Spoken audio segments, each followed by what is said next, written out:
Many decision makers at many of these suppliers are bound to their traditional thinking as well. Like, hey, if I can get this big European OEMs business, I think I'll be set for long. But you have to see how that product will be performing in the market. You are putting these fancy lines with automated solutions. You have like 7 CNC machines set up, ready for 10,000 per week volume, but there's no demand.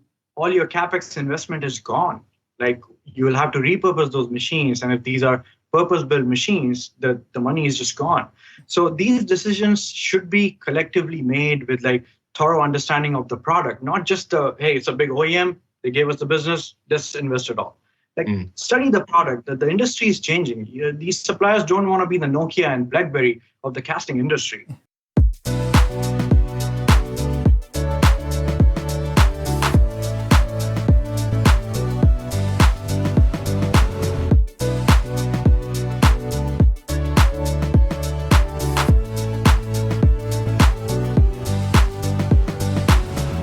Hello and welcome back to the Gold Casting podcast. Today we have a new episode that will be highly in demand for the foundry industry. We're going to talk to Pranay. He's working for Tesla, and as usual, we're not talking about technical details. Why don't you start with an introduction? Can you introduce yourself? Yep, absolutely. Hey, Gold Casting listeners, I'm Pranay Verma. I'm the part of supply industrialization engineering team here at Tesla. We are a global supply chain team, which is a part of Tesla's core technologies group, responsible for sourcing castings and other commodities across all our factories. I've been with Tesla for around 6.5 years now. Prior to Tesla, I was working for Daimler Trucks North America. I've spent 3 years in Europe working with amazing and very organized European suppliers. And I think that's how I came across Fabian and Stefan and Gold Casting through that network of connections. So definitely excited about this and looking forward to this podcast. We're excited to have you here, but let's make a little bit of a spoiler. We are not going to talk about mega castings, right? It's true. That's kind of part of it, and I'm pretty happy with that also. We're past that. We're way past that. I think the technology has evolved so much. There's so much to talk. I mean, who is interested in mega casting and the gossips around that, right? Yeah, no supplier wants to ship that big casting and take the logistics cost of it. So definitely. So all your bean counters, all your wannabes, if you want to listen to mega castings, you have to look for another show, because we're talking about real stuff here, and so you can find your information source somewhere else than just this pod episode, because we have some other interesting topics. We're going to cover things like casting supply quality, industry 4.0, higher tonnage goods, but no mega castings, and the stuff that goes around it. How actually to be a supplier to Tesla? What are the musts and do nots and all that? But I think we started off discussing people and competence. We'll probably touch base on that. So if you're interested in what to do with your career, stay tuned for the full episode. Right? Yep, absolutely. That's perfect. So also from the topic side here, so few companies really doing these gigacastings. Now we're talking to the 99% who's not doing them, but supplying the castings. Yeah, exactly. Yeah, but let's get into it. You also buy a lot of castings at Tesla. What is your sourcing strategy? Yeah, so I can definitely, disclaimer, I can only talk about what's public information, but definitely our general approach that we, again, talk openly with our suppliers, because we believe transparency is the key. We don't want to hide behind, let's say, vague languages. But our usual approach is definitely to find strategic suppliers that can grow with us long term. Because being a Tesla supplier, it's very demanding, as well as it comes with a lot of perks. So I'll touch base on both ends of it. By being very demanding so we are talking about electric vehicles, and EVs have a drastic change in technology. We are moving away from steel structures to focusing more on aluminum casting, aluminum structures, extrusions, getting into body, because the goal here is lightweighting. The more your body is lightweighted, the more your curb weight is low, you're going to get a better range. And as we all know, as potential customers or current customers of EV, range anxiety, even if you don't want to admit it, it is there. That's why people are still a fan of diesel, because You can get that diesel, hop in with your kids, 600 kilometers on one tank. There's no way around it. You can easily go 600 to 800 kilometers. So again, coming back to it, that's why we have this anxiety, and that's why lightweighting is the future of EV and future of the automotive industry. Looking at the IC vehicle ban coming from UK and aggressive European targets that we see in pursuing these electric vehicles. So definitely lightweighting is the key, and I think in castings, in general, aluminum parts, aluminum extrusions and aluminum castings are going to take over the traditional manufacturing and steel structure. So, would you say that we're in the beginning of this pursuit, or do you think we're halfway lightweighting? Or I mean, how long will we talk about lightweight? Yeah, I think lightweighting started with those new Euro standards on emissions, because lighter your vehicle is, better the emissions gonna be. But now it's going very aggressive. I describe it as an S curve.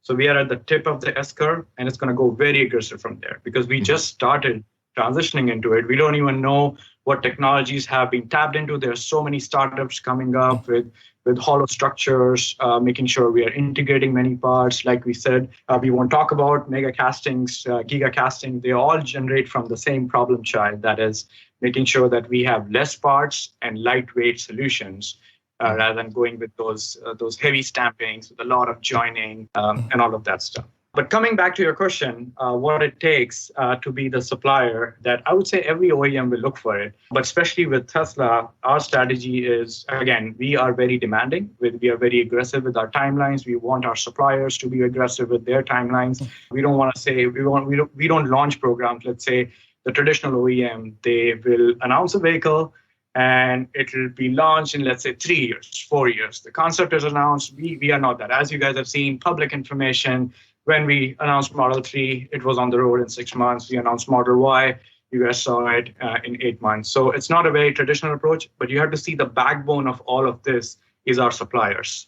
And that's where this is all coming from. So definitely Tesla is a very demanding company, but I also talked about it comes with its perks. So you have Tesla's business, you know, like every other customer will know, you can handle challenges, you can handle complexity, you can handle aggressive timelines. So all of these new startups will come to you. I mean, they'll blindly give away the business because they're like, okay, if you've done the best in the industry, you can definitely support our small volume program that's going to test out the consumer base.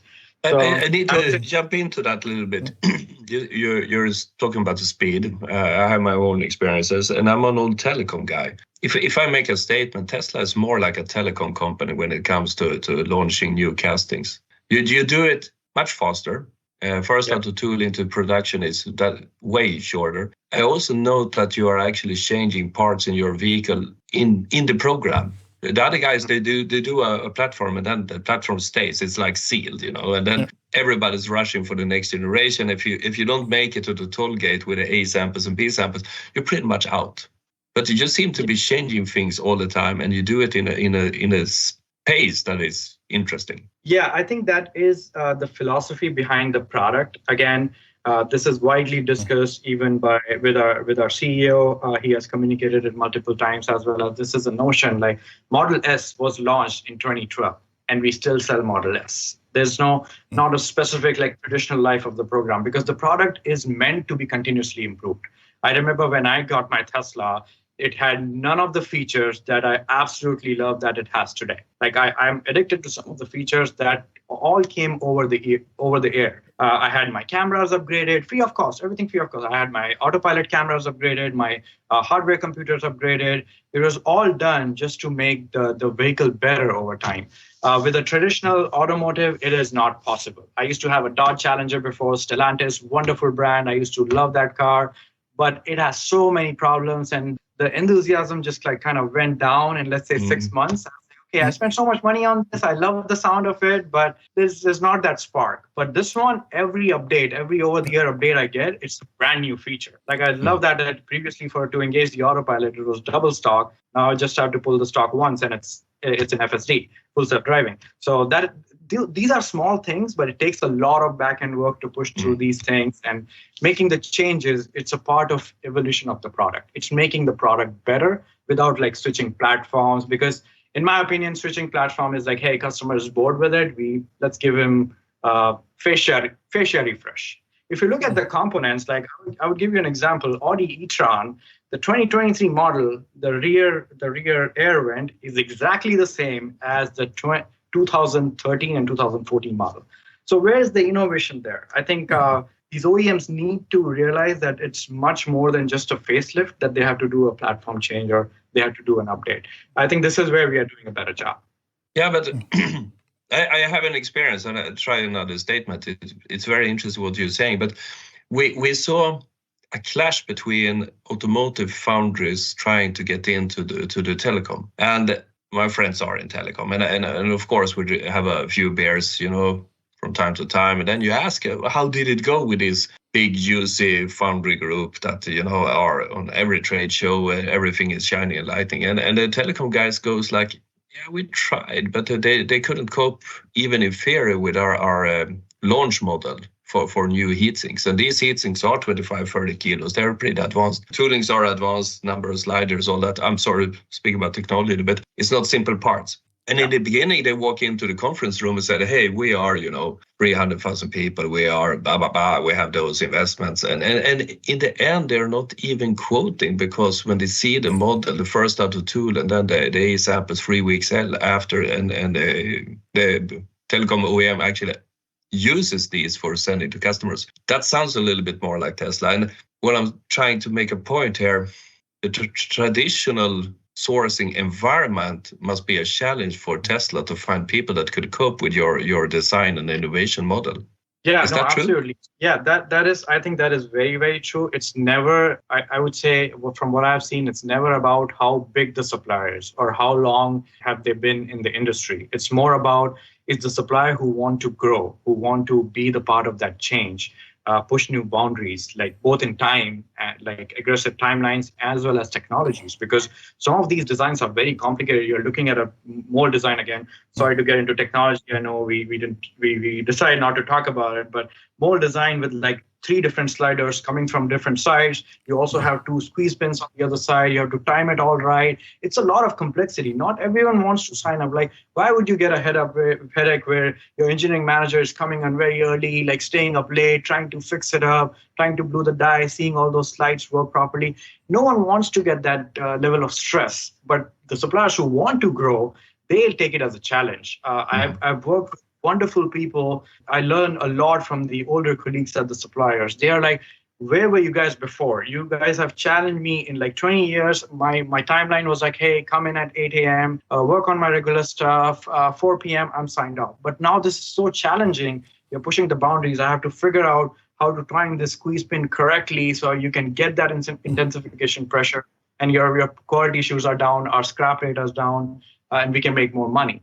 So all of that approach and that understanding needs to be cultivated within the supplier. And the suppliers that we work with are not big name suppliers because of that reason. Because usually the big name suppliers are too comfortable working with traditional OEMs, don't want to push the boundaries, don't want to be aggressive with their timeline and with their approach. So I think that's where the traditional casting industry needs to level up. But what is the biggest difference? It's the culture, you say. So by it's the culture. It's definitely the culture. Yeah, because usually at this I wouldn't say newer casting companies, like fairly younger casting companies, that the talent is very motivated. They know what's going on in the market. They know the IC engine ban is coming up. We won't be casting cylinder heads. We won't be casting transmissions anymore. We need to shift our focus, get that electric powertrain business. So these guys are very aggressive. And that's what makes them more successful and grow exponentially. I wish I could name suppliers, but I cannot. But definitely some of the players are getting very big just because of this approach.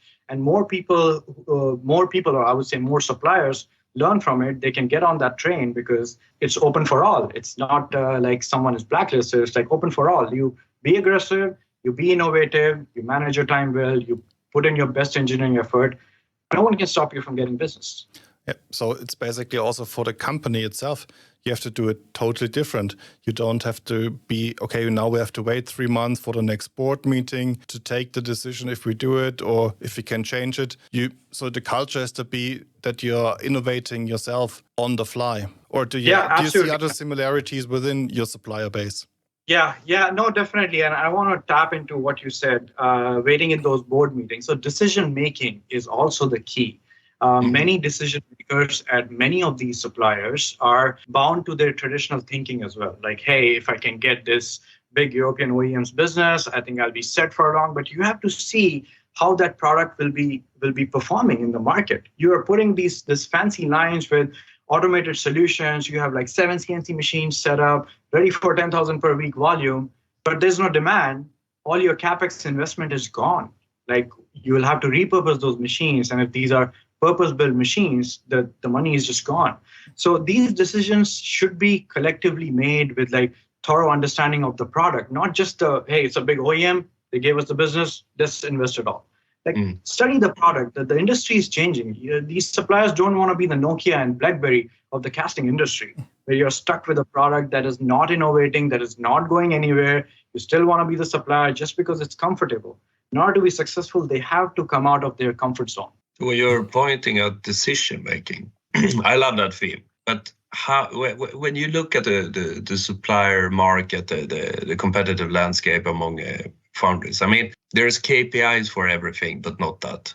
You have to interview the guys. You have to be have a psychology degree, and then say, please lay on the bench here. I'm going to ask you a few questions to understand who is actually calling the shots. Do he has the power to do it? And it's not the CEO only. It's the production manager, it's the part development manager, and all that. How do you get a feel that this is, in a positive way, aggressive company that can take decisions? We want to cuddle with these guys. They will do a good part somewhere in 1 year from now. How do you get the feel for it? I would give you an example. For example, if we are discussing something with a supplier and they're like, oh yeah, we can get back to you on this, and we have to do this business case, we have to understand this requirement. We don't have time for that. We have to source this part. The program is running. Like it's not a traditional OEM part that's going to launch in 2026, 2025. The clock is ticking, tick-tock. I mean, you perform, either you give us the quote, or you have your engineering team engage in a DFM. We want to move here. We don't have time for you to take those approvals, like discuss this internally, go through 5 people. We want to talk to someone who knows what they're doing, who want to grow the business. This is what their ambition is. This is where they want to be. Very clear mindset. It's not we just want to secure business and, hey, my job was to get in this business, then I'm out. We need very dedicated folks, and that's how we gauge. I mean, it's easy to gauge. We're looking at so many suppliers and talking to so many people with different mindset and different approach. I won't say I can pinpoint some things, but there are different themes around the same approach, being aggressive or being hungry for growth. It's more a feeling that you try to appreciate somewhere. And yeah. Because if I point out certain things, it might not be applying for everyone and everything. So that's the reason I would say it's more of a feeling about being aggressive and looking forward to those engineering challenges. But I was, see if I'm right here. We were a component producer before. We were selling machines today. Just making that statement, I'm not trying to sell components to you. We had a German potential customer, and we had the drawings, and then we had, I think it was 8 documents. The worst one was like 108 pages. Others 20 to 60 pages. Yeah, I think it was 8. You know, the email that was like, and then you felt like, okay, I'm not going to catch a cup of coffee. I'm going to make a thermos of coffee, take the weekend off to read everything.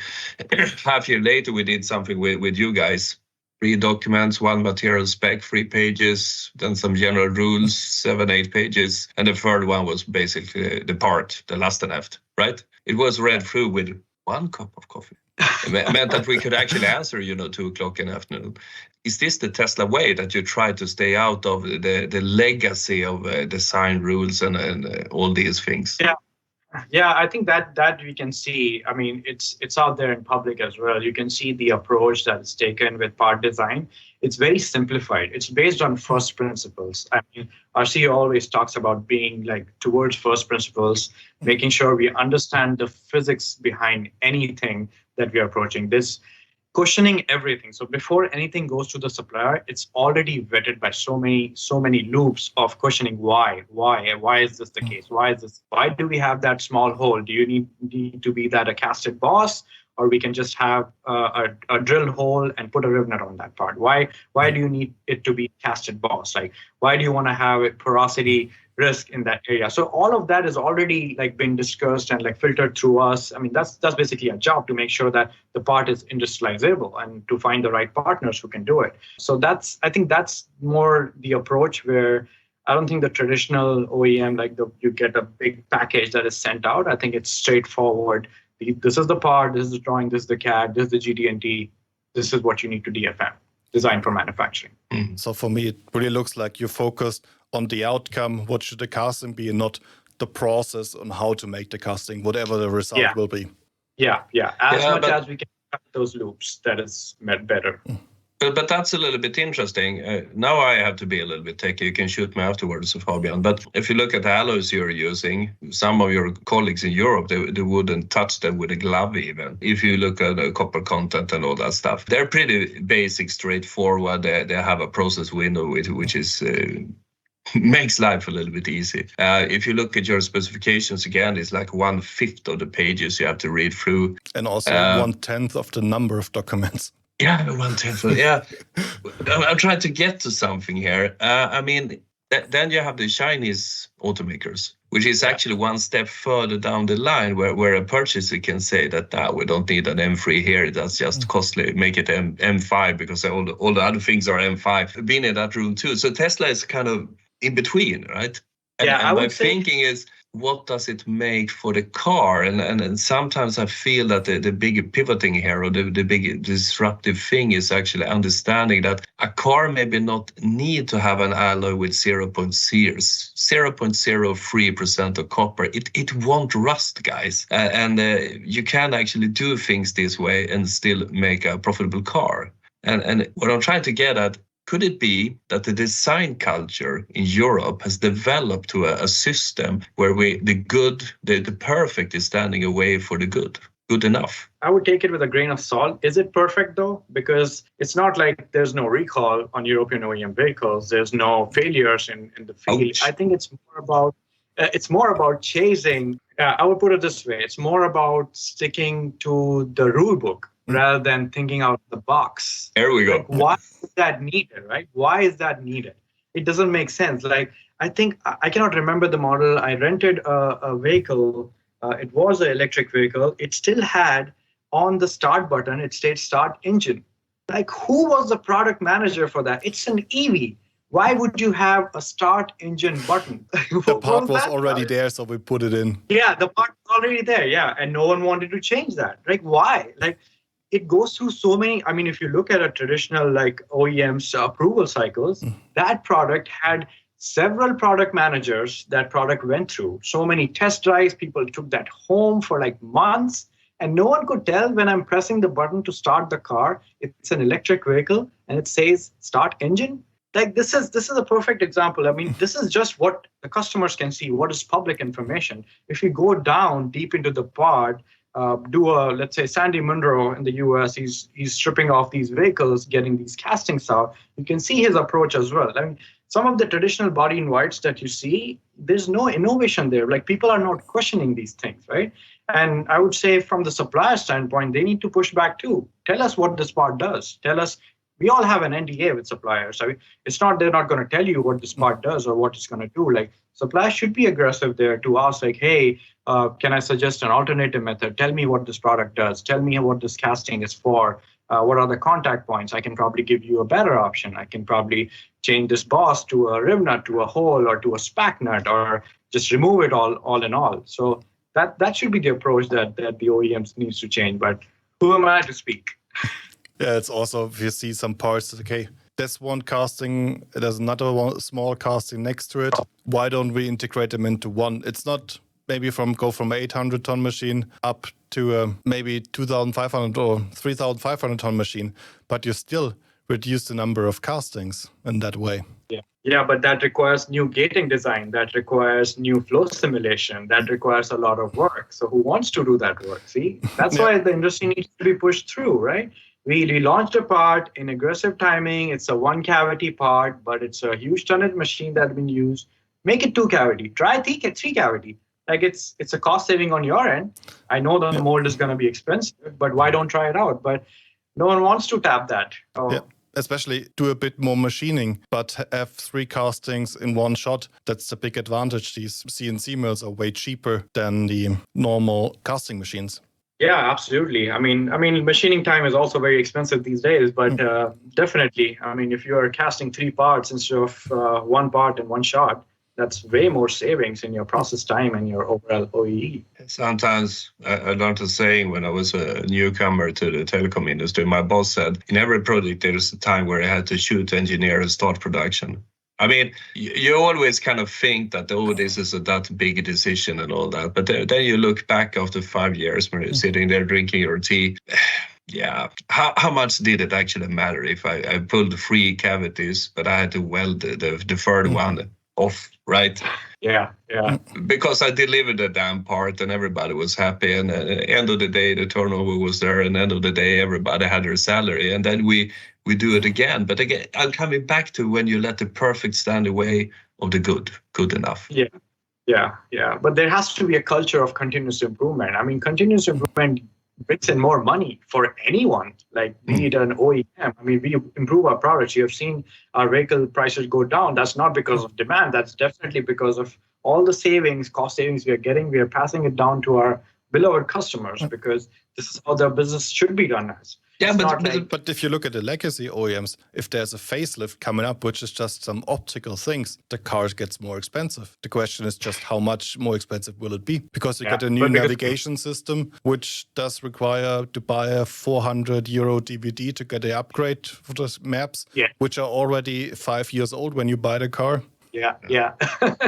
Yeah, you touched the right point. People need to cushion. I mean, that's why people are becoming wiser and wiser in making these purchase decisions. And especially what I saw in Europe is car buying is a very big life event in Europe. I mean, it's not like in the US where you have like, hey, I need to buy a car. Let me go get approved for a loan, buy tomorrow. I think it's a long thought process. You look at different models, you look what your grandfather drove, what brand you're loyal to. I still remember one of my colleagues from a very famous OEM was telling me that he used to go to Munich. The first car he got the plate. He went down to Munich, got it from their headquarters, and then drove it down back to Berlin. So that was an event for him. But he no longer think that the same OEM's product is more innovative, and now he definitely drives a Tesla, and that's how his thought process changed. He's like, I was always loyal to that OEM. My grandfather drove it, my father drove it, very reliable. I mean, I didn't see many issues with it, but nothing has changed. He didn't see innovation in it. I think that's the key there. But do you think, is this for everybody? I must challenge you a little bit. I mean, if you look at the die casting landscape, especially of Europe, people had filled order books, energy prices was killing the margin. So they are actually in a pretty bad shape. And to become aggressive, if I compare friends and colleagues in the telecom industry, for example, they have people that could just jump into a new project and be that aggressive and be in the face of the designer and cooperate. But if you look at the many companies in the foundry industry, they don't have an R&D guy. If you start to speak about a different alloy, for example, to meet a challenge, there's nobody home. They have 8 die casting machines. Everybody has the same surname. The CEO is doing the sales, and that's the old dad. And then you have the sons running production, and another is running maintenance. What I know. And there's no room for improvement because our dear European car makers, they have been chasing the cost and chasing the price for 40 years.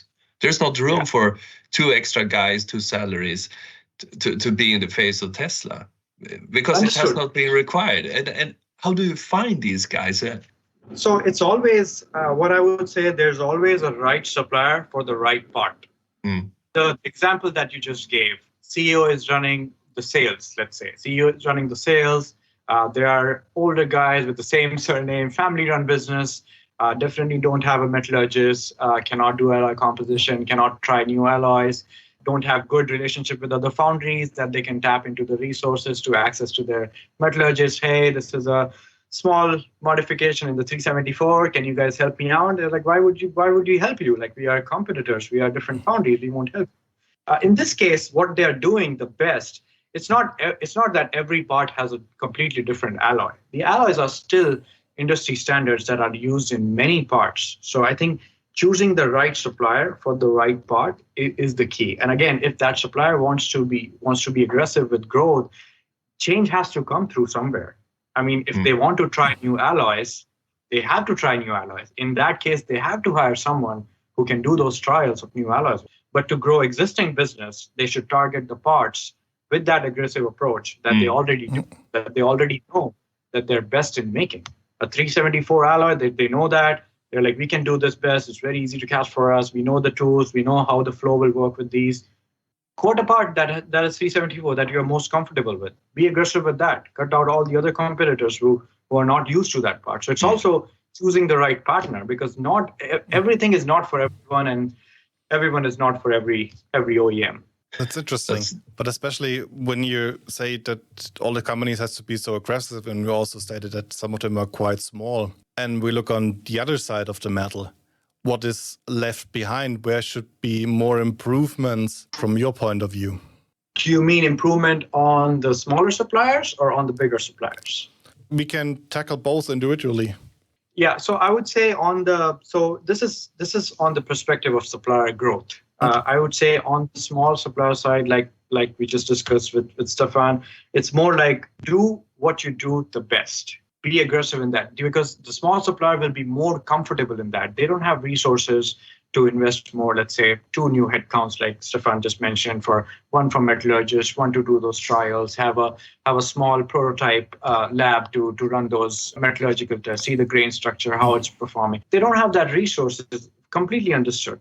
They should do what they do best. There's still an older company. There's still those family people who've been working it for so long. They should work on stuff that they already know. And when the energy prices are not going to be high for forever, it has to come down. This is just the current market dynamics that are like pushing it with the approach that the governments have taken. I mean, we cannot comment on that. It's a strategy, but this is not going to be forever. I mean, they should weather the storm.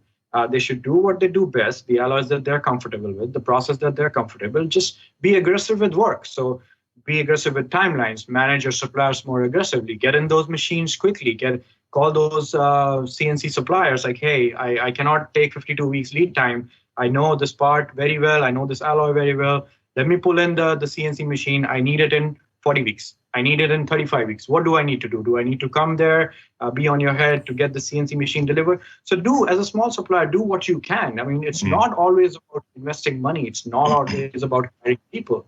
It's also about changing your core approach. I was making a Gantt schedule. You know, we are dealing in the business of placing Gigacasting stations all over the world. And Pranay Jansson, our CEO, he's a guy sounding a little bit like you, but in Swedish.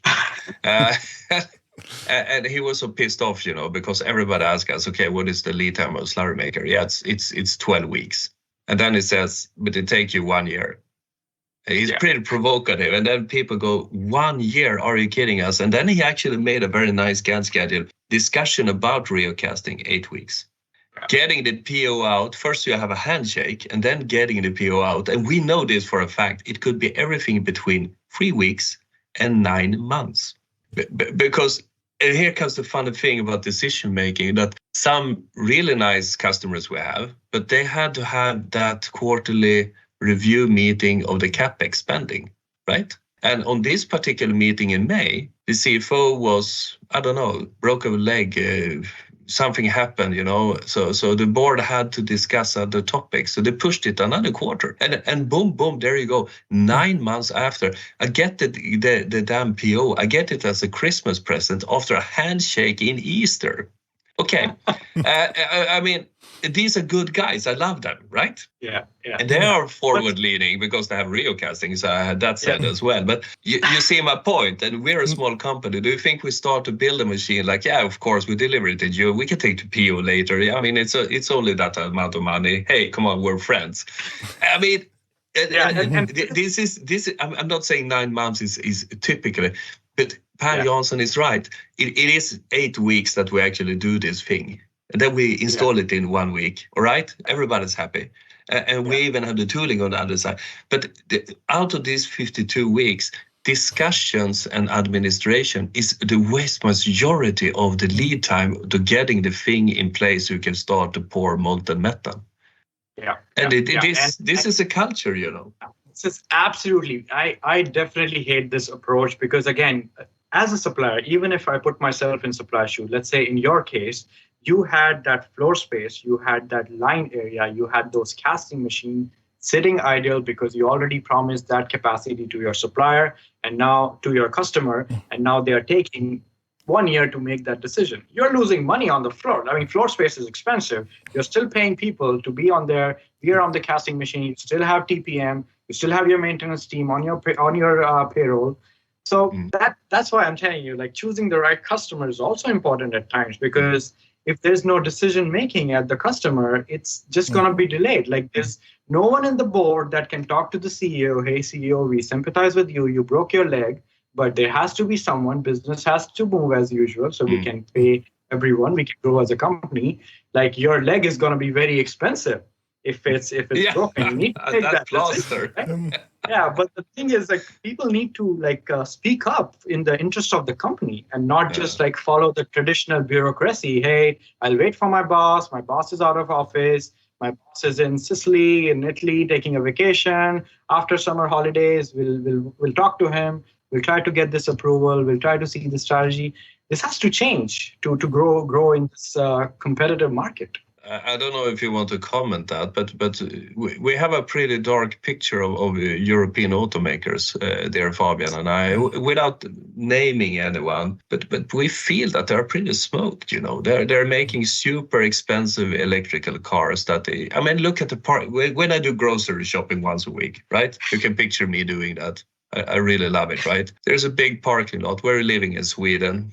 You look out on the cars and you realize that 70% of these cars, even if I sell them today, the value will not be enough for the down payment for getting one of these new vehicles that are made in Europe. And we see also the statistics. Someone was making a forecast that we're going from 9.6 million cars the previous year to 6.9 and it is supposed to be falling somewhere down to 5. Then a sneaky guy from California starts to sell cars that people actually can afford. My fear is that we have developed the wrong cars for the market. People cannot afford it.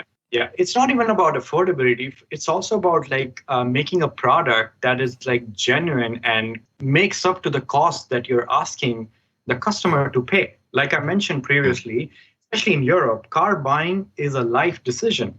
And if a customer bought the car and they feel cheated, I'll give you an example. I think everyone knows this, but not many people talk about it. There's a big European OEM that has that high volume vehicle, that is the electric vehicle, very high volume, very popular in Europe. They also sell that same exact model in China. And in China, the price of that car, that vehicle, is 50% less, just so that they can stay competitive in the market.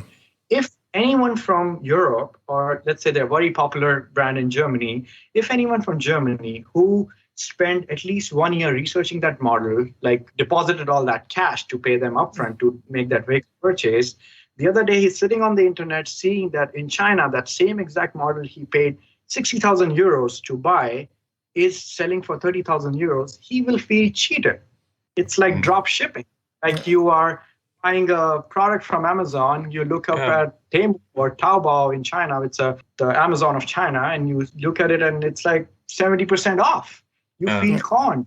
It's so funny that you're mentioning this because when we have all these big companies in Skillingaryd, we had a nice dinner. And exact this was brought up by a guy from a Swedish truck manufacturer, but not from Södertälje, if I put it that way. And the discussion went from the starter through the entrecôte all the way to the crème brûlée. How is this possible that we stupid consumers in this cold country can pull up with this? Yes. And how, people were getting a little bit tipsy as well. And the discussion about, okay, can we do parallel import? And and your strike was up on the table as well. Yeah. So I think you can have that life decision. I think this is a generation question. Because if I look at my kids, they are 18, 22, and 25. Only one of them are interested about the sound from a V8. The other twos, the first thing they check is the infotainment system. If I change my car and say, hey, it's perfect for hunting, I could go, deep snow, it's a nice diesel, it's 210 horsepower. So they go, yeah, but the internet connection is pretty crappy. And I go like, yeah, but this is my nice new diesel. And they go, yeah, but the internet connection is pretty crappy. So here comes the question. Has the car industry misunderstood the new generation of people that actually needs to buy a vehicle? That is not a life decision. It's not going to Munich to pick up the car. It is just A to B. And when I'm sitting there, it should drive itself. I will listen to my Rammstein recording or my podcast from Gold Casting. And it should be easy. It should be cheap. Yeah, no, absolutely. I think the OEMs need to, not even the newer generation, I think they need to look at the average consumer. What do they want? What is out there in the market? How are you competing with what is out there in the market? If you're releasing a gimmicky software just to catch up with it, it doesn't make sense. I tried another European OEMs, the ADAS, automated driving. It is very gimmicky. It's like it cannot even take a turn. It tells you to engage because it's based on the front car. It's following the front car. There's no neural network. There's no machine learning in that. It's just a basic cruise control that they are upselling for a ridiculous amount of price. Yeah. If that same customer goes to Tesla, luckily, we do not advertise at Tesla. It's all word of mouth. You go, you talk to someone who drives one, they'll tell you things about it, and then you go. You will never see a commercial. But the thing is, if that guy goes and drives one of the other competitors, even some of the Swedish manufacturers and some of the Chinese companies have a very better system than these OEMs that have been doing it for 90 years. Like you have the product team that has developed over 90 years and you cannot understand the voice of customers and you are cheating them basically.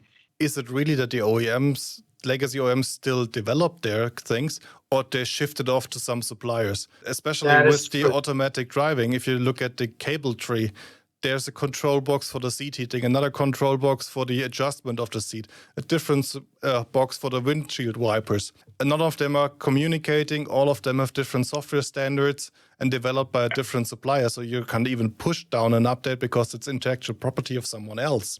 And I see it as my Tesla, especially as I bought it, there was no parking sensors. There's still no, but then there came an update and there was the camera solution. Now I do have park distance control. Yeah, and wait for the holiday update. You'll be in for a surprise. You'll see very good improvement in that. So hold on to that. But definitely, that's the input. It has to develop over time. Systems have to interact with each other. Like so, fine. You go for hunting. You have a car that interacts with itself, its component. You just take out your phone. When you're ready to go, you just press keep it ready. It'll all be heated up, toasty for you. Steering wheel will be heated up. All the windows will be defogged. You'll be ready. It'll be a good hunting day. It's not like you'll be still shivering, waiting for your diesel to heat up, and like, okay, let me rub my hands before I go home. Do you have a hidden camera in my vehicle? Heating camera, okay. Yeah, you're kind of describing the situation pretty good. It's minus 14 degrees, and you're sitting there where you have your hat, you have your gloves, and then you drive 5 kilometers to take a hat off, and then it's like a striptease show with a middle-aged guy, not good looking, and then in the end you're sitting in a t-shirt and trying to drive down to Stockholm. Yeah, but that's why my point is there is a very high official at, let's say, these OEMs that is also hunting, that is also driving these vehicles. Why is it not coming to his mind that, hey, I need to improve this product? Why my car is not ready for me when I'm like walking towards my car, or why there's no phone connection to my car? Why can't I heat it up? Because they don't want to open their horizon. They're like, oh, I've been working for this company for so long. I have a chauffeur, comes, picks me up. I do my hunting. The chauffeur is already heating up the car. I sit in it. It's not the approach, and these are the decision makers. But then you're appointing that we have the wrong people actually in the companies, and I would like to challenge that. I think they had to be knowing what they're talking about, which means they had a career inside the company. But you're working for a company that is surrounded by so many myths. For example, that you're hiring people from the food industry for the quality assurance, because the food industry, everything should look the same and all this. And we all hear the rumors. We have a Swedish guy that used to work with Elon, And he was called by a friend, read an interview, 3:00 in the morning. And the friend said, I'm so sorry I'm calling you 3:00 in the morning. And his reply was like this: I'm used to it. I worked with Elon Musk. So, I mean, the myths are so strong. So you probably don't need a marketing department. As soon as Elon is on Twitter, or is it called X nowadays, something happens, you know. The stock market goes to minus 22% or up 38%. Just saying something. But have you heard a press release from some of the European automakers? No, you haven't, because you fall asleep, right? No, not really. I wouldn't say I follow up on those news, but definitely something that is floating around. I keep my eyes and ears on it just because we are in the industry and we want to make sure. But I know whom you're talking about. I work with him as well. He works for a Swedish OEM now. He's very intelligent, very good friend. I know exactly whom you're talking about. But coming to it, you have all the myths, and one theme we have in this podcast, it wasn't planned to be that way, but we kind of figure out that it's all about the people. So here comes a straightforward question. Is it easy for you to find qualified people that kind of fits into the Tesla culture? I mean, it must be difficult recruiting. Yeah, so I would say I think this has been discussed by our recruiting team as well publicly that, I think it's a known fact as well. The hiring rate the expectations are very, very high. Because again, let's say, I'll give you an example. Let's say you're working at and I used to work for Daimler. I had the most cushiest job. I can say that it's public information. It's on my profile. It's on my projects. I did my black belt project there. But it's a very cushy and comfortable job. I personally, being a young individual out of college, I wanted to grow my career. I wanted to learn more. I never wanted that cushy job. That's the reason for my switch. And I did my internship when Tesla was a very young company. And I did way more work as an intern than I did in that OEM as a full-time employee for 2 months. And that's what was a trigger for me. I need to get back to this company, definitely. And their mission, it's a mission-driven company. The mission is to make sure we accelerate the world's transition to sustainable energy. What is the mission at other OEMs? Make more money, make more cars, get that volume. We are all driven towards that mission. Every product, everything that I work for is like, okay, we want to make sure the vehicles are more affordable. When I work with my suppliers, fighting for that cost improvement opportunity, fighting for those process improvement opportunities, like go to your CNC floor, give me the cycle times, make sure we can optimize this tooling cycle. I need a PCD cutter instead of this traditional drill. Why you have so many costs in the tool? This is all motivated because we want to reduce the cost. And why do you want to reduce the cost? Not to make more money. Definitely, the business has to be profitable, but it is also to make sure that the customers can afford these vehicles. The sustainability transition can happen, and it can only happen when the vehicles are affordable. So that's the motivation, and that's where I see the differences. And that's how when it comes to hiring as well, we look for those motivated individuals who are bound to a purpose, who want to grow, want to make sure that they do something with their career, push the boundaries, push the engineering envelope, look at the things from a fresh perspective. Not to just have a rule book in their mind. Hey, I know how to design a casting. This is the gating structure you should go for. Try that gating structure in 5 different locations. That is very untraditional. So that's what we look for, I would say, in my experience. So you're looking for people that challenge more. That love to be challenged, I would say. Be it engineering challenges, be it personal challenges. Let's say aggressive timelines. You have given a project. You have given a deadline. It's not the case you don't chase that deadline. You'll be like, okay, I have a deadline. I have 3 more weeks to work on. We try to push the envelope, like, hey, this will be ready in 1 week and this is ready in 1 week. And here's my other counterpart. Hey, now you have 2 extra weeks to work on your part. And but then that must mean if I work in your department, I have to be willing and accepting that I will be challenged as well. Because if you look at a traditional company, it's like silos. You have the metallurgy guy, you have the machine guy, you have the tooling guy. And then, it goes silent because now the turn is the tooling guy. The tooling guy is telling you, yeah, we're doing it like this. And then it's the next guy. But if you're looking at an environment, it is typical telecom. Yeah, but why do you do it like that?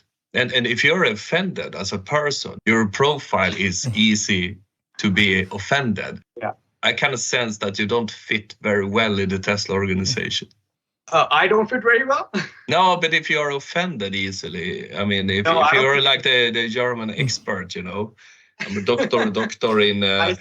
silicon I see. faces in A356. I spent 15 I see. years studying in a microscope, and then someone comes in and, but screw that, we pour some more copper into it, and then it's castable. I mean, then you will get offended. Yes. Oh, absolutely. I think you really hit a home run with that one because I think I've seen that, and I've worked with companies that worked in these silos. I remember I used to work for Textron. It's a very big defense contractor and a supplier for OEMs. And this is where I saw the silo approach can be very, very chaotic because, as you said, someone, let's say with 20 years of experience working on designing a part, saying, hey, this is the part, go find a supplier, source it. And a young purchaser or a young buyer or a young industrialization engineer, a young design engineer is coming to challenge and say, no, this is not how we're going to design it because the intention of the part is not to be structural. It's a support structure. It's not a structural part. It's just a support member. We can simplify the design. Let's not add too many ribs. We'll need more sliders there. Let's simplify the design, have a simple design, let's go with it. Now, if they are rigid there, like, no, why are you telling me what to do? I've been doing, I don't think we have ever seen situations like this. It's very collaborative. It's very like everyone is open ears. Everyone knows that there's not a hidden agenda behind someone. No one is trying to prove a point. We are all trying to make our company better. We are all chasing that mission to accelerate world's transition to sustainable energy, get better products out, make it more affordable. So it's no clash of egos. And what I've seen this at suppliers as well. I remember a specific instance. Again, there's no names here.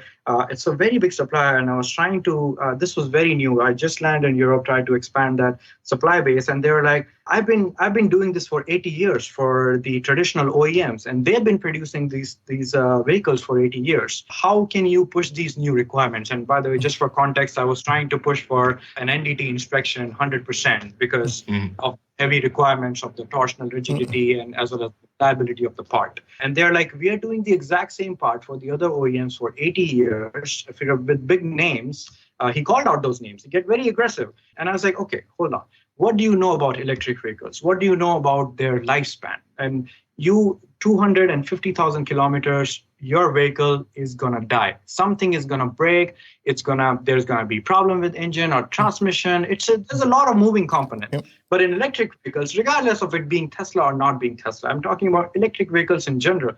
The architecture is completely different. The drive unit has an induction system. There's very less moving parts. There's a bunch of gears and a big copper coil propelled by electricity.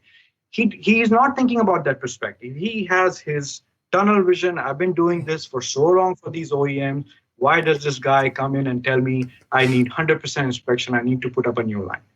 And definitely we didn't work with them. But again, this is the attitude that I can totally say that if I tell this incident to company's owner or their board, they will be like, why are you saying this? We want to grow in a new company. We want to understand the new requirements. But that is not the case, especially that individual let the whole company down. But these are the cases that needs to be like, people need to be more aware of, especially the folks that are responsible for sales, for engineering. They need to open up. They cannot be in that silo, in their cocoon. Hey, I know everything. Everything to tell you. You add silicon to this alloy, it's going to destroy the whole thing. Have you added it? Have you cast it apart? Have you even casted a small nugget out of it and did a section and did a metallurgical analysis of it? No. You are just talking about it just because you are egoistic. You think a lot, which is very bad. How do you grow a business? I mean, the leaders in the company needs to identify this. They need to promote the culture that is growth-centric and not, let's say, fueling these egos. Yeah, but I why think it's more comfortable to do it the same way you did for 80 years because you don't make a mistake, which is quite important for many larger companies, not to make a mistake. Instead of doing 5 things and getting 4 over the finish line and achieving something new. No, doing the predictable is more important than being ignorant about new things because you can make a mistake there. I think that's something I heard in your... Is that a good summary of what you just said? But Europe is about that. If you don't do anything, you cannot be blamed for making a wrong decision, right? But then innovation dies. Where will the innovation come from? This is how innovation dies. I mean, don't get me started. But then innovation is something more of one. We have more than 1% growth rate. That's our innovation. But that's not it. I must make a comment. You have the OEMs, and then they are surrounded by a cozy layer of tier ones. I'm not giving you names, but you can picture it, right? Yeah. Absolutely. And the funny thing is, if someone whispers something at OEM, they shout at you. I was a component producer before, and if you come up with something, hey, I'm doing blah blah blah blah blah, that's 0.5 euros less on your part, they will ask for 0.8. Yeah. They're like communists in old Russia, They'll probably shoot you on the spot. The communists, not the tier ones. There's no room for innovation. Because A, they don't allow you to invest in people to be innovative. The second point is, if you are saying that, we changed the alloy to this and this because then the porosity, blah, blah, blah, we meet a spec and it's cheaper. They don't dare to talk with the OEM. I know this sounds crazy, but I'm telling you, they don't dare. Because at Comtech, we have the go-to-market strategy. We address the designer. What is your design problem? It's elongation, it's porosity, it's blah, blah, blah, a lot of things, And we understand now, after being a foundry since 1978, feel that the guys that are designing stuff goes like, but why didn't you tell us? Well, we made like 500 pages of PowerPoint slides. We talk with your main supplier, this system that you have for, heating, cooling the guy who's sitting with his hat in his diesel engine trying to get off from the hunting. You had people in the meeting, and the only thing you will keep saying was, well, then we have to verify it. Yeah, okay, it's A356. It's the world's most common alloy, but okay. That's innovative, right? So there's a big hinder here. There's no money to do it.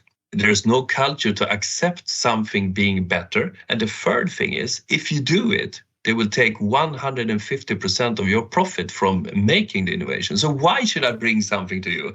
And then you go to, I'm sorry being fueled up here. Then you go to a trade fair and you see new horizons in blah, blah, blah, blah, blah. The big things, the trade fair.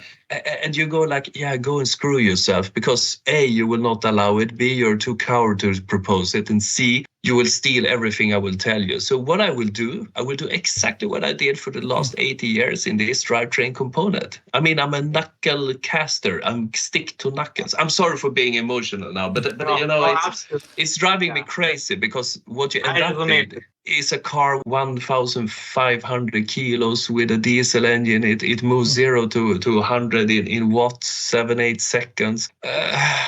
Boring. And try to sell that to the new generation that doesn't have the brand loyalty. Because all this blah, blah, blah, would come back to why is it like this. I think the cozy OEMs, at least in our region, they are used to have a brand loyalty. That guy making a lifetime decision going to Munich to pick up his car, because his granddad had the same, good old, But the youngsters, they don't care if they drive an Aura, a Tesla. Yeah, they like Teslas, but and BMW, Daimler, Volvo, whatever. Yeah. They go for the infotainment system. Yeah, it's the car is for mobility, and then you want to have a nice time in there. I know, absolutely. My brother-in-law picked up a new Tesla previous week. He had it 2 weeks now. Oh, and wow. his young son is 9 years old. And I asked Gunnar, okay, how did it work? It was a nice car. Okay, how long did it take you to understand this vehicle? Yeah, it was pretty easy. I got 40 minutes and then you're full.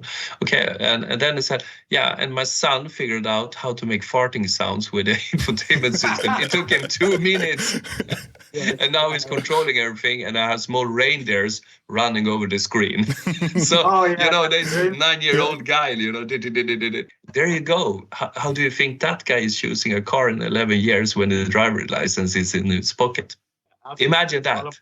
Is he going down to Munich to pick up the car after seeing the trade fair? The new blinker system. That sounds good. Yeah. Especially if you compare these funny rainbow reindeers and the other system where you can change the color of your screen from red to blue. Which one do you pick? Which one do you pick? the GPS won't even line up until you have a clear sight of the sky in these OEM vehicles that are 2023 models. I'm telling you, not even like 2015. These are brand new 2023 models. Yeah. But yeah, But Frank, probably coming just back the to your screen point, is from 2023. The system behind there is somewhere based Yeah, in 10 years ago. Yeah, Yeah. but if you meet Elon Musk, I actually tried to send him an email that fluked. You must say thank you, and we are promoting him to being the best marketing manager of Comtech Gigacasting ever. He's making my life so much easier. But maybe you shouldn't tell him, because then he'll invoice me the consultancy for it. I think he's making our lives easier as well, being a very powerful leader and dictating us and giving us that direction. I think that is very important. I think it's very good for us as well. But it's still a little bit interesting that you have a leadership from South African guy emigrating to Canada, going down to the US, and I mean to look at the rockets. Everybody's using carbon fiber and ceramics that's costing like 5,000 euros per hour. It is making them in stainless steel. No, but Starlink is making money. But yeah, that's a conversation for another day. But Starlink is definitely profitable now. If you look at the numbers out there, it's break even. So yeah, it's paying off. It's paying off. Definitely paying off. Yeah. The philosophy is coming through, because it's the same for every industry. If you focus on the outcome and try to make it better all the time, you will end up with a better solution. But if you have one chance every 7 years, that's not going to happen, because the people that doing the decision 7 years later, they're not there anymore. They're in a different position. Yeah. Going back to the Starlink, it was COVID-19. We were thinking like this, that if we're lucky, this virus is going to die, right? And then it sends up that freaking spaceship, and the guys from California calls me, yeah, you better start supply number 2, because the volumes are pretty high, right? And nice. We cannot travel to Asia right now, because we will sit like in a Chinese prison, more or less, for 3 weeks before we can actually turn a knob. So that even if we were okay doing that, those 3 weeks didn't exist, right? Yeah. So we installed a machine in Asia with Teams. Oh, wow. That's very brave of you to do. We got 4 cameras in our workshop. They got 3 cameras there, and I think it was Taiwan, that machine. And, it was like another day at work, lunchtime, first day. Yeah, okay, now we have the electricity, and you guide the guy. I mean, they're good guys, so no problem like that. But anyway, we installed a machine via Teams. Oh, absolutely. Yeah, that's the approach you gotta take. By hook or crook, get the stuff done. Yeah, but 20 years ago, we flew a DC machine from Europe to China to hit the delivery date for a new telecom part. It was the OEM actually paying for it, but it went from Utsville, imagine the supplier of that DC machine, and then a Russian transportation needed to find an airstrip that was like 4 miles long, and then pushed in the DC machine and flew it to Shanghai. Yeah, it works. If you can imagine it, it probably works. Yeah, open the nose cone of the plane, push your package, heavy logistic charges for that plane. Yeah. But these were the times before Greta, You can imagine the amount of kerosene to take off. I think that casting machine will take a long time to be sustainable again. It will never be, I can tell you that. Yeah. What's your understanding of Industry 4.0? Because there are so many systems promising something. What's your take on that? What actually makes a difference in Industry 4.0? Yeah, definitely. So I'll cover two topics in that, Industry 4.0, and as well as what does an ideal supplier look like who is using Industry 4.0 as well as working on this. So Industry 4.0 is definitely not something that you can go to a supplier, hey, I need an integrator, I need Industry 4.0, everything needs to be tracked, processed, and then just give me the data. It is much more than that, making sure you have process monitoring system from your melting furnace, the first degas that you do, going it to your holding furnace, going to your first shot, making that shot, part coming out of the mold, temperature of that mold. Everything needs to be linked to a recipe, and everything needs to communicate real time.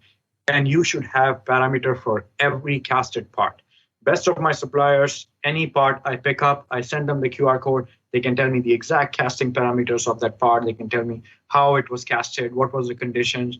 And this helps them because when we, let's say, have shrinkage porosity or porosity issues, or say, let's say, quality concerns, they can go back to their parameters. They can see exactly what changed, what was the issue on the machine, and they can avoid that in future because there's always going to be a later change. There's always going to be a further change. So that's what, in my opinion, it looks like. It's not just buying a system off the shelf. It's about integrating your process, making sure that the process is controlled, all the parameters are recorded, there's a proper recipe that is logged down during development, during the first shot that is made, and then improved from there. But Industry 4.0 is definitely not just buying the software. Hi, I have Industry 4.0. Hey, there you go, you can audit this. It is never going to be the case. It's always going to be continuous follow-up on the process, managing your process parameters digitally, making sure there's a casting QR code that is going into machining. You know the exact nest it's been machined. You know the exact tools that was changed, the tool that drilled that part, what was the tool life on that tool.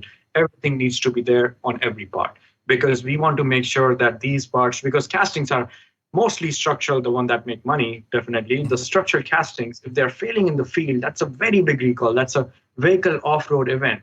And definitely, I'm not sure about the other OEMs, but we take it very, very seriously. Every product is made to last for a long time, to be very structurally strong and the safest car in the world. So our approach is definitely different. It might not resound with the industry, but definitely we want to make sure every part is meticulously managed by the supplier because it's not just, it might be the other part for the supplier, but for us, it's going to a customer vehicle. I mean, all that's great, and I do agree. But have you sneaked around the corner that? Because there's an interesting development. If you push some machine learning into what you just said, we use that actually. A little bit of conversion from our side, but we have a total control of what we're doing when we do semi-solid casting because we have to by several reasons. But when you start to put machine learning into this and a nice vision system, there's some developments that indicates that you can take the learning from a previous part. Yeah. And actually do this. But you need machine learning because all of a sudden you don't have the shot profile only. You also have all the other things. Who is actually running the machine? What is the humidity? What is the exact spec of the alloy? And then you have the electronic system with the biscuit, the blah, blah, blah, blah, and all that hammer spray system and what is the to temperature. Because you'll find combinations that are pretty strange, but leads up to a defect. And if you start to run this with machine learning back and forth, after 5 years, you can probably with some probability say that, okay, this is the combination. We don't understand why, but it should be Lars running the machine. And it should be a sunny day if I make a joke of it. And then I will have perfect parts without porosity. But you find strange things if you start to look around the corner in this. Yeah, I would say in my experience in die casting, every shot is a different shot. You can never have two same shots. Like you said, there's several parameters interacting with the tool, interacting with the molten metal. There's a lot going on, but we want to make sure at least we are doing the bare minimum to control the major points out there. A basic temperature difference. If your tool is too cold, or if the short sleeve temperature of the molten metal is too cold, you'll see issues. These are very big parameters that you definitely need to monitor. But I understand for chasing that last 10% of the casting scrap, definitely that's when the AI or machine learning comes in.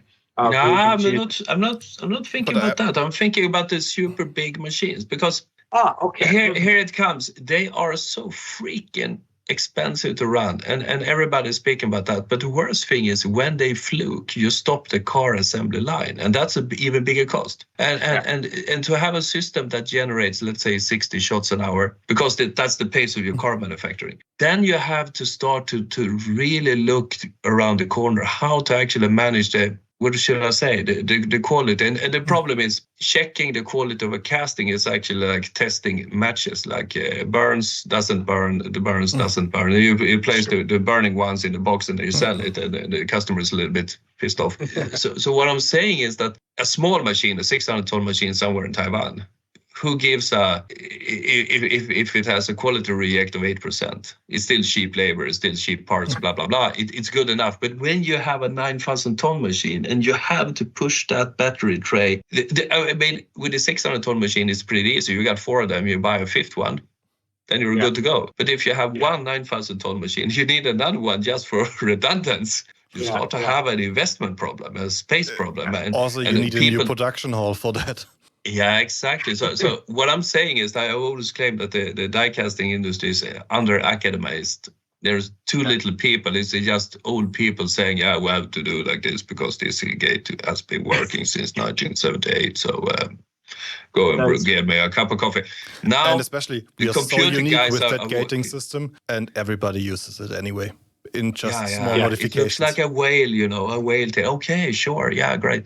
But so what I'm saying is that I think we have super interesting development when it comes to Industry 4.0, but it's not about what we Muppets in the casting industry think. It is actually about risk mitigation and keeping that car line up. And it will be about all the factors, not only what we see from our electronica cupboard, because that gives you 50% of it. And you have to look into the future, because otherwise you have a tool change and then you have, I'm going to try my new tool for 2 weeks. Yeah, but during that 2 weeks, I'm supposed to make 10,000 cars. Yeah. You see what I'm getting at? So Yeah, they need to pick it up. I mean, in my experience from what I've seen, definitely bigger or smaller casting machine. I would say the scale of problems get bigger as you go to higher tonnage. I know that there was just a 12,000 ton machine that was commissioned at a Chinese OEM, and they had a picture where they had 250 castings right in front of that one machine, one 12,000 ton machine. So it's pretty hard to believe that they tested all of that with commissioning that machine. But again, the systems are improving. Like these machines now are coming with the systems that need bare minimum management for these high tonnage castings and high demand castings. Because again, it's got to be high volume. That's the reason the company invested in that big casting machine. It has to volume. In order to yield high volumes, OE has to be good. For the OE to be good, you need to make sure you build a perfect recipe and just run that. Do not deviate. The spray, every spray nozzle has to spray in the designated area. They cannot. It has to work like an airplane. Everything needs to have a backup. If a nozzle fails, you have to monitor everything. I think that's where the industry is heading, and that's where like core industry 4.0 is, and that's how 5.0 will be progressing towards machine learning, towards neural networks, learning all these parameters, and even a slightest change, even a nozzle is blocked, the machine would know that the nozzle is blocked. This area is underheated. You'll see shrinkage porosity. You'll see underfill in that area. So that's where I think the supplier should definitely work towards progressing towards Industry 4.0. So a slider I was working with, it was 8 tons, and it had roughly 200 jet coolings in it. Oh wow! Okay. Yeah, and of course I start to think, how do I actually manage to optimize this? And doing that without machine learning and a good heat camera and some software engineers must be possible. You need another tool in the toolbox you cannot have the old guy saying, but the left corner is a little bit cold there. That's why it's squeaking. It doesn't work that way. You have to have the computer science guys walking into our dairy industry and start to do things. It's easy for me because my oldest son is machine learning. So I kind of get a lecture if I want any time a day. But I start to realize what he's talking about, and I see the progress we all are doing. And that leads me into the big machines. We're not talking about your mega casting now, so take it easy. But you see the 12,000 ton. I actually hear rumors about the even bigger ones, and you have patents from a guy from California about casting the whole vehicle and blah blah blah. But you can look at this in two ways. Either it is a new Babylon's Tower. It's just growing too big. You cannot transport the thing. I hear all these arguments all the time. Or it's like in 1920 when everybody was trying to cast the biggest gun. That was actually a competition here, and I think ThyssenKrupp won. But they couldn't move the gun. They could shoot one shot and then it was done. But I don't know. I think it's here to stay. I think it's IKEA in going into cars. It's a bill in the bookshelf, It's a flat package. You inflate your car. It's going this way, and we have to cope with it. There's no way around it. I don't know how you feel about it, but that's a good analogy. It has to be an Lego system. If you look at the new manufacturing system, it has to be a Lego process. You have this part, bring it together, boom, it's done. Less cycle time. You cannot be spending time with robots like stamping, building the stampings, getting the parts together, getting the sub-assemblies together. There's a lot of time. You use that time and engineering resource to design a part that is more likely to cover all those parts and have less cycle time, bring you more money, less cycle time, more money. It's always the case. But simplify the manufacturing process. You have to manage less suppliers. You have to manage less value streams, less logistic problems, less problems in COVID, another pandemic. So that's where the industry is heading towards, and I think one should adapt. When you go into Industry 4.0 and you see all the manufacturing is more Lego style, do we need different supervision systems to really know what's gonna be? Because usually you have the temperature sensors which are built in the tool or the cooling channels. Is it something like thermal cameras with every shot and more generating more and different data than we're producing now? I would say, in my opinion, definitely capturing all of this. So as of now, many casting machines already have, let's say, the shot profile will always be there. But you need to connect that shot profile with other parameters that are not known. What is the shot sleeve temperature? What is the mold temperature? Was the mold heated properly? When the spray came on, what was how much of a dye realization did you put? What was the smoke? I mean, I can walk into a die casting shop and smell that burning dye realization and tell, hey, this is not a good supplier. There's too much dye realization that they're spraying. It's not good practice. And all of these things, like you need to monitor to make these conclusions, right? So I think definitely everyone is monitoring it, but you have to monitor the collective cloud and have everything interact with each other. For that, you can have thermal cameras, but you need to know the reading of that thermal camera, compare it to the holding furnace temperature. That okay, I had the holding furnace at this temperature, but when the molten metal went into the casting cavity, the temperature delta was far more than I anticipated in my original recipe or in my simulation. So that is the basic of 4.0. Yeah, but that's why I'm saying that this is impossible to do without pretty advanced system and machine learning, because otherwise you have this silo of thinking. You have the tool manager and you have the lubrication manager, you have the alloy manager, and there you go, and you're squeezing out, just for instance, a mega casting. And okay, we don't get the elongation of the left corner. And there the fight starts, and once there's a production guy in the car assembly line that says, I got 60 cars an hour, so could you please stop discussing and fiddling around and give me the parts? You have to pour some processor power of this. But that's when these guys need to talk to each other. That's why the lubrication manager needs to talk to the production manager and explain him, hey, this is why the line is stopped, and talk to each other and discuss those parameters. I have suppliers that are doing it today without any machine learning. I mean, they're going towards machine learning. They're monitoring the trends, developing the neural networks to kind of understand those trends. But you don't really need that level of sophistication. You need the basic foundation, because you need to have a foundation to build machine learning on top of it.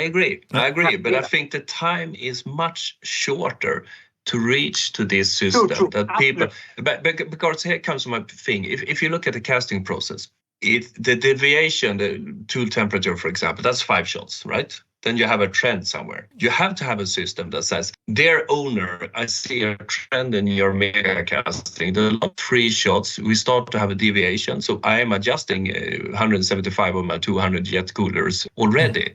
That predicts that if I go this way with this trend line, on all these factors, I will have a bad casting in 3 shots. That's what you have to reach. You have to look around the corner and say, okay, I'm doing something. Then you cannot have, guys that know what they're talking about, that turning a knob somewhere because now it looks a little bit cranky. I don't like the sound, and it's too much fire coming out of the shot sleeve when I pour my metal. These days are over, and we have to reach here. Let me make a prediction. 2026, this has to be in place, working. And especially you have to lock down your machines that these people cannot change anything, because they think, that part we did 20 years ago, when we changed that and had fire there, it worked. You have to lock it down, that they can influence your casting. Yeah, you have the correlation, and then you have kausalitet, as we say in Sweden, and people mix up these two all the time. I mean, it's like going to the university. If I don't study, I fail my exam. Yeah, okay. Why didn't you study? I mean, it's an impossible discussion, and you have to tear this down. You have to pivot out of this situation and say, we need a new tool. We need some more machine learning, because 2026, I bet you, this has to work, because otherwise we start to lose produced cars in a pace that is, forget about the hourly rate of your 9,000 ton machine or 12,000 ton machine or buy whatever machine you like. It will be too costly. It's a factor 50 on that machine hourly rate cost. And people don't get this. And then they say, walk into me at Eurogas. I bet you this will happen in January. I say, yeah, we heard that Tesla's doing that, but they will never be. No, it's just too much flash, and they're burning the shop sleeves. And again, it would be a Porsche out there if I had €1 for each guy coming in and saying something like that. An electrical Taycan then. Or maybe 2 Teslas, I don't know. We should talk today just about mega casting. They're just envy. Hey, Pranay, they're just envy of you working with Tesla, right? Yeah. That's why I cannot discuss my mega casting days. I worked on that. One odd question, however, Pranay. Are you living your dream now in Tesla? Is it the best job you had? Absolutely. Feel challenged every day, work with an amazing team, work for an amazing management, work for an amazing boss, chasing a goal. No complaints. Yes, congrats. Congratulations with that. Couldn't be better. My history is that 1998 I heard a presentation about semi-solid casting, and then I was addicted. Good thing I wasn't addicted to alcohol or something else. But I used to explain to people that I had to work as a manager for 12 years to pay my bills. But heart and soul, I'm a semi-solid guy. And now finally I'm in the center where it's happening. And I agree with you. It's a different job, but it's so amazing to sit there and actually see the parts evolve and getting the things out there. In your case, it's the vehicles and the development. It's the thrill. Yeah, definitely. And it's also working with the people. I think a lot of people who are very motivated, they also motivate you. I mean, you learn a lot from them. If you're open-minded. Yeah, I think it's a flyway going your way. And also, it's a devil's spiral. If you're in a cozy job, nothing's going to change. You will bore out. Yeah, absolutely. You can always be in your cocoon. I can stand there. Oh no, I have a bachelor's and a master's. No one tells me anything. I know everything. It's not going to take you anywhere in your life or your career. A lot of people need to understand that. So, but who am I to? We can only guess, but apparently we're guessing pretty good in this team, right? That's amazing. Okay. So, anything else to talk about today? I think it was a wonderful discussion. I think we're pretty good. Yeah, I think also there's so many different topics we touched and so many things to take from. And also, if you're at a foundry now and pick out which is the lowest hanging fruits and start a change process, you will have an amazing time in 1 year.